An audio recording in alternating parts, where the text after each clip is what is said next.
So now students we have the basic understanding of friction, जैसे कि angle of friction क्या होता है, फ्रिक्शन का फॉर्मूला क्या है, कोफिशिएंट फ्रिक्शन क्या होता है, और ये एन पे डिपेंड कर रहा होता है। ये आर किसकी वजह से होता है बच्चों? ये due to the net reaction. R क्या है अपना? नेट रिएक्शन होता है। ये जो इंटरलॉकिंग बनती है ना इस सरफेस के अंदर, ये उसका रिजल्टेंट है बच्चों, बैक साइड में।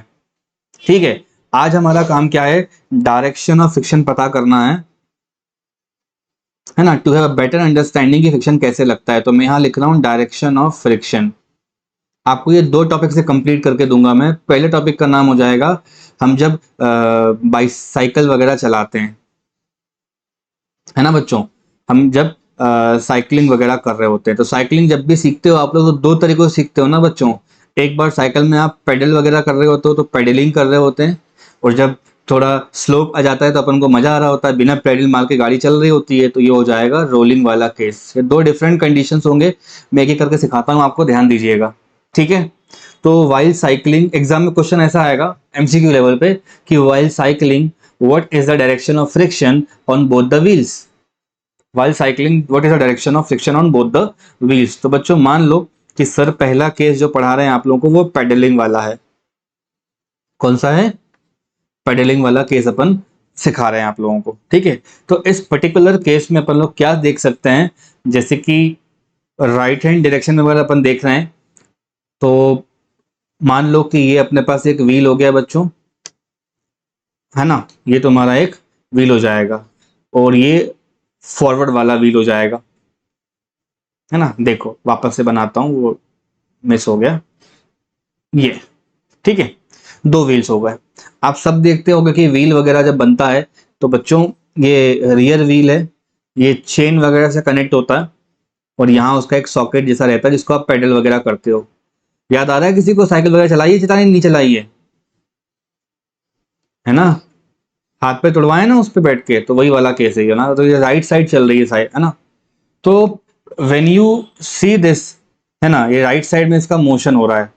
साइकिल आगे बढ़ना कैसे शुरू करता है बच्चों? आप पेडलिंग करते हो, है ना, you start pedalling the cycle. तो पेडलिंग करते हैं तो यहाँ पर बच्चों टेंशन जो होता है ना वो ट्रांसफर होता है। ये दोनों के दोनों पुली होते हैं, इन दोनों पुली से अवे टेंशन होगा। थिंक अबाउट द पॉइंट जो कांटेक्ट पर है।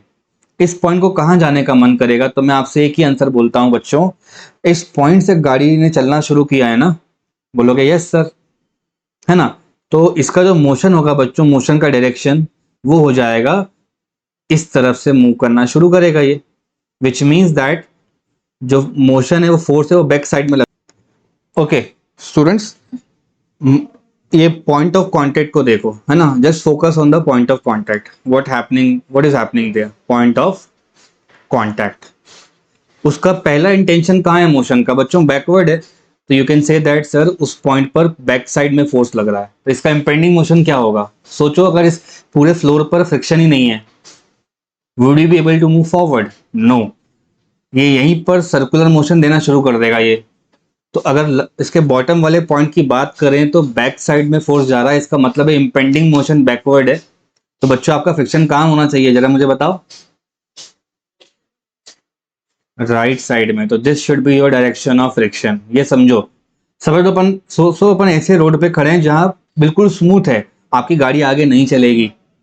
ठीक है, तो बैक साइड पे ये काम होता है, और पूरी बॉडी का मोशन स्टार्ट होता है तो पहले बैक वाला व्हील चलना शुरू करता है, और आगे वाले व्हील पे तो पूरी बॉडी के थ्रू आउट मोशन पड़ रहा होता है। तो इसका जो पॉइंट चलना शुरू करता है बच्चों, वो इसका फर्स्ट वाला पार्ट होता है। ये जो ये इसके शॉक उससे ना कनेक्ट होता है ना शैफ्ट से बच्चों, वो आगे बढ़ना शुरू करता है। तो कहने का मतलब है पेडलिंग करते वक्त जो फ्रंट टायर होता है उसमें सामने की तरफ फोर्स लग रहा होता है, ये होता है फोर्स।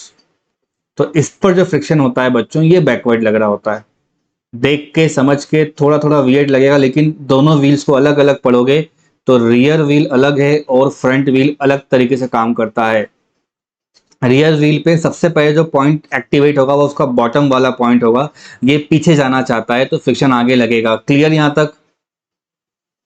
फिर बॉडी मूव करेगी, उस मोमेंट पे समझो कि पूरी body as a one object forward move करना चाह रहा है, तो यहां से ये आगे जाएगा।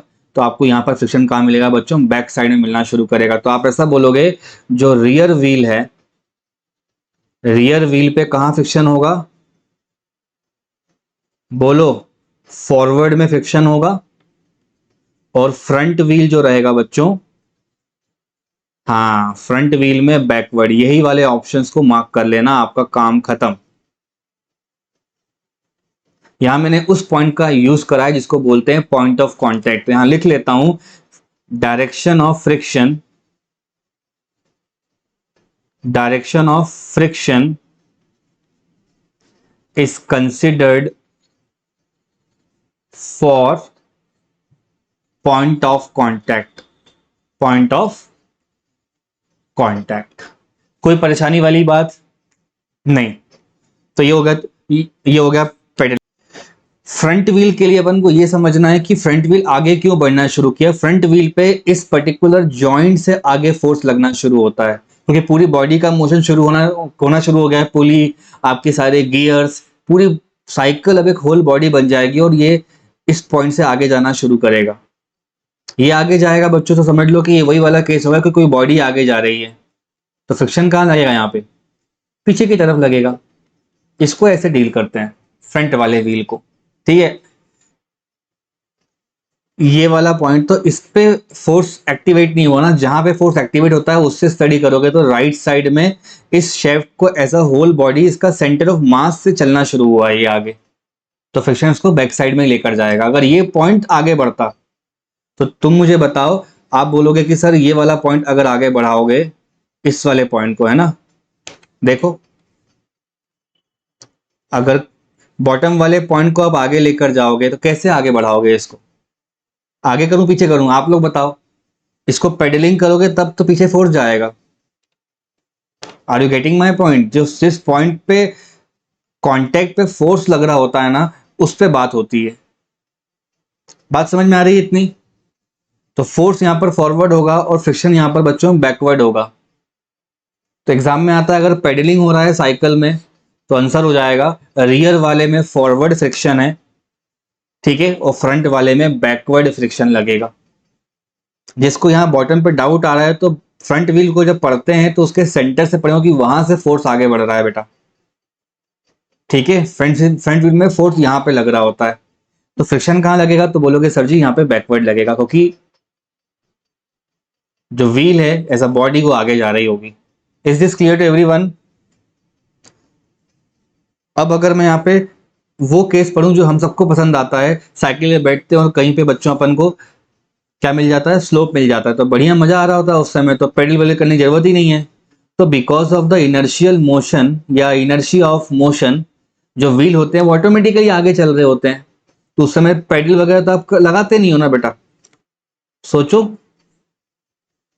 आप उस वक्त पेडल वगैरह तो लगा नहीं रहे होते हो, और बॉडी कहाँ आगे जा रही होती है। तो यहां मैं लिखता हूं बच्चों सेकेंड वाला केस, जिसको आप बोलते हो रोलिंग, ठीक। कौन सा केस है बच्चों? ये रोलिंग वाला केस है। तो इस तरफ से अपन मान लो अगर सीट वीट वगैरह अरेंजमेंट और ये ऐसे करके, है ना, मान लो कोई साइकिल वगैरह है हमारे पास ये, तो बैक साइड में क्या बोलोगे? अब बॉडी ऐसा होल आगे जा रही होगी ना, तो फ्रिक्शन कहाँ लगना चाहिए दोनों में? सोचो। हाँ, तभी तो रोलिंग अपनी खत्म होती है एक पॉइंट आने के बाद। क्यों होती है? कि फ्रिक्शन रोक रहा होता है उसको। अगर फ्रिक्शन भी आगे बना दोगे तो वो तो उसको आगे निकाल देगा। Because of the inertial motion rolling होती है। इनर्शियल, है ना, इनर्शियल मोशन कॉज रोलिंग, है ना। इतनी टेक्निकल डिटेल्स अपन तब नहीं पढ़ते हैं साइकिल चलाना शुरू करते हैं, है ना। Don't worry at all about all these things, है ना। बस समझ लो कि रोलिंग होगा तो बैक साइड में फ्रिक्शन जाएगा, क्योंकि मोशन बच्चों आपका सामने हो रहा है। कोई प्रॉब्लम तो नहीं किसी बच्चे को? इसका सेकंड केस होता है बच्चों जो एनसीईआरटी में बहुत अच्छे से एक्सप्लेन करा हुआ है, उसको बोलते हैं बुलक कार्ट प्रॉब्लम। हम लोग विलेजेस वगैरह में देखते हैं, तो जो बुल होता है वो एक कार्ट को ना बच्चों पुल कर रहा होता है। तो let me draw a bull and a cart. तो बच्चों कार्ट कुछ इस तरह का होता है कि उस पर कुछ व्हील्स वगैरह होते हैं। बोलोगे यस सर होते तो हैं व्हील्स, है ना। 2 या 4 जो भी व्हील वाला कार्ट आपने देखा हो कभी लाइफ में ना। तो मान लो मैं इसको 2 व्हील्स यहाँ बना देता हूँ, तो कोई ऐसा टेंशन वाली बात नहीं है, 2-2 व्हील मेरे बन गए कार्ट के। और इसको ना कोई बुल लेकर चल रहा होगा, तो ये ड्राइंग के सर वाला बुल नहीं है ना, ये फिजिक्स की क्लास वाला बुल है ना। तो मान लो ये 4 लेग वाला बुल हो गया, है ना। मान लो इसको ये बुल ऐसे करके इसको लेकर के चल रहा होगा, है ना। ठीक है, तो जब बुल इसको पुल कर रहा होता है ना, बुल राइट साइड में इसको लेकर के चल रहा होता है, क्या करता है बच्चों, बुल चलना कैसे शुरू करता है, या हम लोग कैसे चलते हैं, या कोई इंसान वॉक कैसे करता है, रन कैसे करता है, सोचो, सोचो भाई। अगर एक पर्सन को यहाँ बनाऊं मैं ऐसे करके, है ना, मान लो कोई भी, हाँ, तो हम क्या करते हैं, अपने पैरों से बैक साइड में फोर्स लगाते हैं, और जो अपन को अर्थ से रिएक्शन मिल रही होती है वो फॉरवर्ड जा रही होती है, मतलब हमको रिएक्शन कुछ ऐसे मिल रही होती है, इस डायरेक्शन में मिल रही होती है। उस रिएक्शन का एक कंपोनेंट परपेंडिकुलर आता है और एक बच्चों पैरेलल आता है। तो परपेंडिकुलर वाले को नॉर्मल में काउंट कर लेते हैं और ये हो जाता है आपका फ्रिक्शन। तो मेरे कहने का मतलब है, अगर कोई इंसान सामने की तरफ चल रहा है तो फ्रिक्शन भी हमको सामने की तरफ लग रहा है, फ्रिक्शन की वजह से आप चलते हो। अगर फ्रिक्शन नहीं होगा तो पैर आगे बढ़ाओगे तो पीछे की तरफ फिसल जाओगे और मुंह के बल धड़ाम से गिर जाओगे। आप बात समझे बच्चों, इफ समबडी इज वॉकिंग तो उसका जो फोर्स लग रहा होता है पीछे लग रहा होता है। कभी किसी को ऐसे उचक उचक के चलते हुए देखा है क्या? नहीं ना, वो हमेशा फोर्स कहाँ लगा रहा होता है, बैक साइड लगा रहा होता है, तो खुद अपने आप में आगे जा रहा होता है। वही काम ये बुल कर रहा होगा बच्चों, ये अपने एक एक करके लेग से बैकवर्ड डायरेक्शन में फोर्स लगा रहा होगा। तो बोलोगे यस सर, बात तो सही बोल रहे हो आप। तो फ्रिक्शन कहाँ मिलेगा उसको, राइट साइड में। फ्रिक्शन मिलने के पहले उसको एक रिएक्शन मिलेगा, वो फिर एक नॉर्मल मिलेगा। ये सारी बातें यहाँ पे होती हैं, रिएक्शन होगा, नॉर्मल होगा, हमको केवल फ्रिक्शन बनाना है। तो जो बुल होगा उसके लिए फ्रिक्शन क्या होगा बच्चों, फॉरवर्ड। लेकिन ये बुल के बैक साइड से वो, ये कोई स्ट्रैप से ये कनेक्टेड होता है बच्चों, है ना। ये कार्ट, तो कार्ट पे क्या हो रहा होगा, कार्ट पे राइट साइड में फोर्स लग रहा है बिकॉज ऑफ द बुल। तो दोनों टायर पे कहाँ फ्रिक्शन लग रहा होगा, बोलो। दोनों साइड पे, लेफ्ट साइड पे लग रहा होगा। जितना दिमाग ब्रॉड करके समझोगे उतना अच्छा लगेगा। डिबेट करने पे आएंगे तो भाई पूरी क्लास निकल जाएगी डिबेट करते करते, है ना। हमेशा उस पॉइंट के बारे में सोचो जो पॉइंट चल रहा है। खुद भी कभी चलते हो तो बच्चों नोटिस करना, आपका हर एक लेग पीछे जा रहा होता है। कभी किसी को ऐसा देखा है बच्चों, ऐसे उचक उचक के चलते हुए, ये ऐसे करके उचक उचक के चलते हुए? नहीं देखा होगा ना, हमेशा वो पैर अपने पीछे पीछे लेके जाता है ताकि बॉडी उसकी आगे जा सके। तो हाउ ऑल दिस हैपनिंग, हमको जैसी फोर्स लगाते हैं तो हमको रिएक्शन मिलती है हमारे शूज से, फीट से, अर्थ से। उस रिएक्शन का एक कंपोनेंट नॉर्मल होता है जो आगे जाके हमारा एमजी को जस्टिफाई कराता है और हम आगे बढ़ते हैं। और अगर सरफेस से फ्रिक्शन नहीं है तो आप नहीं चल सकते, बात समझो मेरी। तो फ्रिक्शन हमेशा गंदा आदमी नहीं है, उसमें मिट्टी नहीं लगी है। Friction so many times help us to do so many work. अगर कोई क्लास टीचर क्लासरूम में पढ़ा रहा है, मान लो ये आपके स्कूल का बोर्ड है ना, और मैं एक स्कूल में आऊं क्लास में आपकी, और मैं चौक से एक लाइन इस तरह की बना दूं, the reason why I'm able to draw the line because there is enough friction between board and chalk। तो मोशन अपना राइट साइड में, फ्रिक्शन कहाँ पे हो जाएगा, बैक साइड में। We are able to draw, right, pen से लिख पाते हो just because of friction. Otherwise आप पेन को वहां टच नहीं कर पाओगे, वो स्लिप करके कहीं ना कहीं निकल जाएगा वो। तो बुलक कार्ट वाला अपन को पढ़ना है, इसकी थ्योरी आप लोग 5-6 लाइन की खुद से बना लेना। बुलक मूव्स फॉरवर्ड, और ये रहा इसका पॉइंट ऑफ एप्लीकेशन। तो जब भी फ्रिक्शन पढ़ते हैं बच्चों, तो पूरी बॉडी को नहीं पढ़ते हैं, उस पॉइंट को पढ़ते हैं ताकि हमको इजी रहे चीजों को समझाना। सोचो, बुल कभी देखा है कि पैर ऐसे उचका उचका के चलता है? कभी बुल देखा कभी किसी ने बुल को ऐसे? नहीं ना। कोई काऊ को देखा होगा चलते हुए, कोई भी एनिमल जो डोमेस्टिकेट एनिमल होते हैं, डॉग वगैरह, तो वो लोग बैक साइड में ऐसे फोर्स लगाते हैं यूं करके, तो उनको जो रिएक्शन मिल रही होती है उससे वो फॉरवर्ड जा रहे होते हैं, है ना। बात समझ रहे हो बच्चों? अब जिम्नास्टिक वालों की बात नहीं करूंगा कि वो तो कैसे भी चल सकते हैं, है ना। जनरल कंडीशन में अपना फोर्स जा रहा है बच्चों बैकवर्ड, फ्रिक्शन हो जाएगा फॉरवर्ड। बुल की बात करेंगे तो ये हो जाएगा फ्रिक्शन फॉरवर्ड में, यहां लिख देता हूं। बुल के लिए बच्चों फॉरवर्ड में फ्रिक्शन होगा, कोई प्रॉब्लम। और कार्ट के लिए बोलो, बैकवर्ड में फ्रिक्शन होगा। ठीक है, कोई परेशानी वाली बात? जो स्कूल का बोर्ड होता है उस पे भी ये 1 मार्क का क्वेश्चन कभी आ जाए कि चौक से उन्होंने लेफ्ट से राइट बनाया तो फ्रिक्शन कहाँ पे होगा, तो बोलना सर बैक साइड में होगा, और क्या होगा। उस पॉइंट ऑफ एप्लीकेशन से पार्टिकल सामने जाना चाहता है तो फ्रिक्शन उसको बैकवर्ड लेके जा रहा होगा। हमको इतनी चीज आ गई समझ में, तो अब बच्चों आगे चल के ना ब्लॉक के ऊपर ब्लॉक लगा के पढ़ाया जाएगा कि ब्लॉक अगर आगे जा रहा है तो फ्रिक्शन क्यों पीछे चला गया, या और भी बहुत सारी चीजें आप पढ़ोगे आगे चल के। यहाँ तक का पहले समझ के देखो, आ रहा है क्या समझ में। सब बोर्ड पे देखो बच्चों, एक बेसिक क्वेश्चन है, इससे आपको ये आइडिया लग जाएगा फ्रिक्शन लगाना कैसे है। क्वेश्चन कहता है एक ब्लॉक है जिसको मोमेंटरली पुश मारा मैंने, मतलब पुश मार के छोड़ दिया इसको, और इनिशियल वेलोसिटी इसके पास v है, तो बोलोगे यस सर v मिल गया मेरे को। अगर म्यू इसके पास स्लाइडिंग फ्रिक्शन है, इस सरफेस पे जो फ्रिक्शन रहता है बच्चों वो म्यू है, बगल में लिख लो इसको। तो ब्लॉक कितने टाइम के बाद रेस्ट करेगा, तो पक्की बात है कि थोड़ी देर के बाद जो ब्लॉक होगा उसकी वेलोसिटी बच्चों फाइनल वाली कितनी हो जाएगी, 0 हो जाएगी। The reason behind it is बच्चों यहाँ पे एक डिसलेरेशन मिल रहा है इसको। कोई प्रॉब्लम यहाँ तक है ना। इसको पैरेलली अपन दो जगह पे सॉल्व कर लेते हैं, तो बोलोगे यस सर कर लेते हैं। मालूम होगा आप लोगों को v बराबर u प्लस एटी होता है, हाँ या ना। v कितना हो जाएगा, तो बोलोगे 0। u कितना होगा, तो बोलोगे सर v।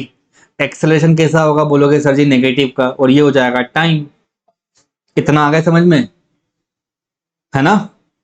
तो 80 बराबर बच्चों v कर लेता हूं, एक्सेलरेशन क्या होगा वो यहां से मिल जाएगा अपन को 2 सेकंड के अंदर।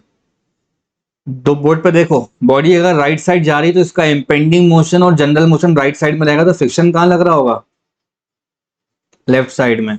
तो फ्रिक्शन एफ मत करना, ये काइनेटिक फ्रिक्शन होगा बच्चों। तो फ्रिक्शन का फॉर्मूला होता है म्यू इंटू एन, तो बोलोगे यस सर बात तो सही बोली आपने। तो म्यू की जगह म्यू, एन क्या हो जाएगा, तो ऊपर अगर एन जा रहा है मतलब नीचे के जा रहा होगा, एम जी जा रहा होगा, तो एन बराबर कितना हो जाएगा एम जी। ये बात अब बताने की जरूरत नहीं है, अब डायरेक्टली लिखा जाएगा ये। किस किस को आया ये समझ में, आया। एक्सेलरेशन का मतलब होता है फोर्स अपॉन मास, तो इस जगह पे हो जाएगा एक्सेलरेशन का मतलब फ्रिक्शन का फोर्स डिवाइड बाय मास, तो यहां हो जाएगा mu m g divide by m. बच्चे लोग ये चीजें याद करिए आप लोग कि जब हॉरिजॉन्टल प्लेन होगा, बोलो हॉरिजॉन्टल प्लेन पे जो डिसेलेरेशन होता है वो म्यू जी होता है, तो यहाँ पे म्यू जी रख देता हूं, तो टी का फॉर्मूला क्या हो जाएगा v बाय ए। तो v बाय म्यू जी मतलब कौन सा ऑप्शन मार्क करना चाहिए मुझे। कोई प्रॉब्लम बच्चों इन दिस क्वेश्चन, है ना। एक बेसिक से इक्वेशन सॉल्व करा मैंने और वहां पे एक्सेलरेशन यहां से बता दिया, तो फ्रिक्शन फोर्स ये होगा, एफ एस में लिख दे रहा हूं, एफ के होगा बच्चों ये, क्योंकि ये काइनेटिक फ्रिक्शन है। और ये तो अपन 9 से जानते हैं ना कि एक्सेलरेशन का मतलब फोर्स अपॉन मास होता है, हाँ या ना। गुड। बच्चों देखो इस तरह के प्रॉब्लम कैसे अपन को अंडरस्टैंड करने हैं। क्वेश्चन कहता है the coefficient of static friction is mu S, और ब्लॉक जो ए है बच्चों वो 2 kg वाला है और 0.25 है, तो मैं लिख लेता हूं म्यू एस की वैल्यू है 0.25। मतलब ये इसको जब तक ये स्टेशनरी पे रहेगा ना बच्चों तब तक इन दोनों सरफेस और ब्लॉक के बीच में 0.25 का म्यू लग रहा होगा। ये 0 से ज्यादा होता है बच्चों और 1 से कम होता है, ये अपन को पता है। What should be the maximum value of block B so that it does not move, तो पक्की बात है बच्चों इसका मास बढ़ाते जाऊंगा तो इसको खींच के ले जाएगा ये। इसको यहीं पे कर लेते हैं। नीचे क्या होगा, तो बोलोगे सर नीचे जाएगा एम बी और जी, ऊपर क्या हो जाएगा टेंशन, पुली पे नीचे टेंशन, इधर टेंशन, और ब्लॉक से बच्चों राइट साइड में टेंशन, और हमारी जिंदगी में केवल टेंशन ही टेंशन। ठीक है, तो एक बात तो क्लियर है कि ब्लॉक बी के लिए अगर अपन पढ़ेंगे, फॉर बोलो ब्लॉक बी, इसके लिए क्या हो जाएगा, डाउनवर्ड में कौन सा फोर्स जा रहा है mg वाला टर्म, और अपवर्ड कौन जा रहा है टेंशन जा रहा है, और इसको मूव नहीं कराना, मतलब ये जो टेंशन होगी वो किसके बराबर हो जाएगी। नहीं आया समझ में। पुली क्या करती है, टेंशन को एक रीजन से दूसरे रीजन पे ट्रांसफर करती है ना बच्चों, तो यहां से आप लिख सकते थे टेंशन बराबर, कोई दिक्कत। यहां पर देखो इस ब्लॉक का इंपेंडिंग मोशन क्या होगा, राइट या लेफ्ट। अगर यहाँ फ्रिक्शन नहीं होता तो ये भाई साहब कब के निकल चुके होते हैं यहाँ से। तो इंपेंडिंग मोशन आपका राइट होगा तो फ्रिक्शन कहाँ पड़ना चाहिए, लेफ्ट साइड में। तो पक्की बात है यहाँ पे अगर ब्लॉक ए को पढ़वाएगा कोई टीचर आपको, for block A everybody in the class can write कि सर राइट साइड में आ रहा है तुम्हारा टेंशन और लेफ्ट साइड में आएगा फ्रिक्शन। सही है? कोई प्रॉब्लम? दोनों को देख के क्या समझ में आ रहा है कि यहाँ का फ्रिक्शन बराबर डायरेक्टली कर सकते हैं अपन एम बी और जी के। फ्रिक्शन का फॉर्मूला होता है म्यू इंटू एम इंटू जी, क्योंकि म्यू इंटू एन होता है ना, और यहाँ हो जाएगा एम बी इंटू जी। तो जी से जी चला गया है आपका। म्यू कितना होगा? 0.25। Mass of A, mass of B कितना है बच्चों? पता करना है, राइट? हाँ ना, तो बोलो कम से कम भाई। मास ऑफ बी पता करना है, तो मास ऑफ बी हो जाएगा 0.25। ये मास ऑफ ए बच्चों 2 kg दे रखा है। आंसर बोलो कितना आना चाहिए? 0.5 kg है ना, तो 0.2 अगर लूंगा तब ये 0.4 वाला ऑप्शन मार्क होगा। अभी इसको थोड़ा मुझे एडिट करना होगा, ये ऐसे होंगे बच्चों अगर 0.25 ले रहा हूं मैं, तो ऑप्शन नंबर डी अपना करेक्ट हो जाएगा। यहां तक का क्लियर है सबको? है ना? टाइप ही करा हुआ है तो कई बार डेसिमल या इसका ऑप्शन में चेंज हो सकता है, तो इतना कोई हल्ला नहीं करना है इस पे। समझ में आ गया बच्चों? बेसिक क्वेश्चन है ना ये सब तो।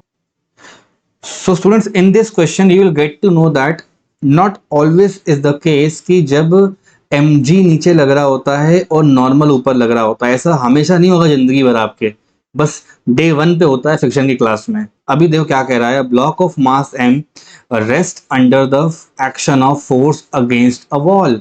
तो इसने क्या किया, फोर्स लगाया इस वॉल पर, ब्लॉक के ऊपर लगाया ताकि अगेंस्ट पे रेस्ट कर सके। अगर जब तक इस वॉल पर थोड़ा बहुत फ्रिक्शन नहीं रखोगे तब तक कि यहाँ रख नहीं सकते, क्योंकि अगर ये बहुत स्मूथ होगी तो ये स्लाइड कर जाएगा कहीं ना कहीं। आप मेरी बात समझ रहे हो बच्चों? तो which of the following statement is correct? तो हम ये काम करते हैं कि वॉल बना लेते हैं सबसे पहले तो, है ना, और उस वॉल पर देखो फोर्स लग रहा है, एक लग रहा है बच्चों? हाँ ना, तो बोलो कम से कम, है ना? तो फोर्स आपने इस डायरेक्शन में लगा दिया, मान लो चलो लगाते हैं अपन फोर्स वॉल के ऊपर, तो बच्चों इस पे नॉर्मल लगना वहीं की वहीं शुरू हो जाएगी, तो ये रहेगी नॉर्मल। तो जैसे ही आप फोर्स लगाओगे वैसे ही आपका यहाँ पे नॉर्मल बन जाएगा, है ना? फोर्स लगाते ही नॉर्मल बन जाएगा, मतलब ऑप्शन नंबर बी मुझको यहाँ पे सही दिख रहा है। और सुनो, ये यहाँ पे रुकेगा, क्यों ऐसा रुकेगा? Because there is some friction in this wall. इस वॉल पर थोड़ा बहुत फ्रिक्शन है।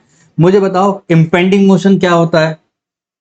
इम्पेंडिंग मोशन मतलब होता है जब ये सरफेस में बिल्कुल स्मूथ होगी तो बॉल ये ब्लॉक कहाँ जाएगा? ये नीचे गिर जाएगा। हाँ, और नीचे कौन सा फोर्स होता है? mg, है ना? तो इम्पेंडिंग मोशन को रोकने के लिए इस सरफेस के ऊपर की तरफ बच्चे लोग फ्रिक्शन जनरेट होगा। ये है कहानी आपकी क्लास की आज की। जो नीचे कौन जा रहा है बोलो? mg। ऊपर कौन जाएगा? ऊपर कौन सा फोर्स जाएगा? फ्रिक्शन। तो बॉडी कहीं जा तो नहीं रही है ना, तो मतलब submission of all the force along y भी जीरो होंगे। y वाले जीरो हो जाएंगे तो फ्रिक्शन बराबर mg बोल सकते हो बड़े आसानी से, और x वाले अगर जीरो हो जाएंगे तो फोर्स बराबर नॉर्मल कह सकते हो। तो इस क्वेश्चन के दो दो आंसर आएंगे, ए और बी बोथ आर करेक्ट। कोई दिक्कत? अभी टॉर्क प्रोड्यूस करेगा नहीं करेगा ये अपन चैप्टर नंबर 7 पे डिबेट करेंगे, अभी टॉर्क ही समझाना इंपॉर्टेंट है आगे चल के। तो right here right now option A B both seems fine. Doubt बोलो? पे अटेंशन एवरीबॉडी बच्चों। क्वेश्चन है, एक हॉरिजॉन्टल फोर्स लग रहा है 10 न्यूटन का, necessary to just hold a block, है ना, ये होल्ड है ना, स्पेलिंग मिस्टेक है, hold a block stationary against the wall. कहने का मतलब है ये, मान लो आपके पास वॉल हो गया बच्चों, इसके पास किसी ब्लॉक को आपको होल्ड करना है इस तरह से, तो क्या लगेगा बोलो? फोर्स लगेगा ऑब्वियसली, है ना? तो मान लो बच्चे लोग इस पे आपने क्या लगाया, एक फोर्स लगाया इधर से, कितने का है फोर्स? 10 न्यूटन का है। फोर्स लगाते क्या मिल जाएगा आपको? यहाँ पे नॉर्मल मिल जाएगा। बॉडी पे डाउनवर्ड कौन सा फोर्स जा रहा होगा? तो बोलोगे सर जी mg जा रहा होगा। ऊपर कौन जाएगा? तो बोलोगे सर जी फ्रिक्शन जा रहा होगा। mg को ही कहते हैं ये लोग वेट, हाँ या ना? तो क्वेश्चन कहते हैं वेट बताइए, तो मैं यहां लिखता हूं 1 लाइन का आंसर था, इतनी टेंशन लेना ही नहीं अपन को। वेट का मतलब हो जाएगा m इंटू जी, तो मास और ग्रेविटी नहीं लिखना है। अगर बॉडी स्टेशनरी है तो मतलब डाउनवर्ड वाला फोर्स और अपवर्ड वाला फोर्स बराबर हो जाएगा, तो बोलोगे यस सर बराबर हो जाएगा। एफ को बोलते हैं थ्योरी में म्यू इंटू एन, तो ये हो जाएगा म्यू इंटू एफ। म्यू कितना है बच्चों 0.2, एफ कितना है आपका 10, आंसर आ गया 2 न्यूटन। किस किस को आया ये समझ में? यहाँ पे एफ बराबर एन हो रहा है इस क्वेश्चन में, वही यहाँ पे रख दिया अपन ने, ये रहा इसका आंसर, है ना? तो किसी ब्लॉक को अगर होल्ड कराया गया है तो वेट का मतलब होता है म्यू टाइम्स एफ, फ्रिक्शन की वैल्यू और जितना फोर्स लगाया है आपने। ऑप्शन नंबर डी हो जाएगा।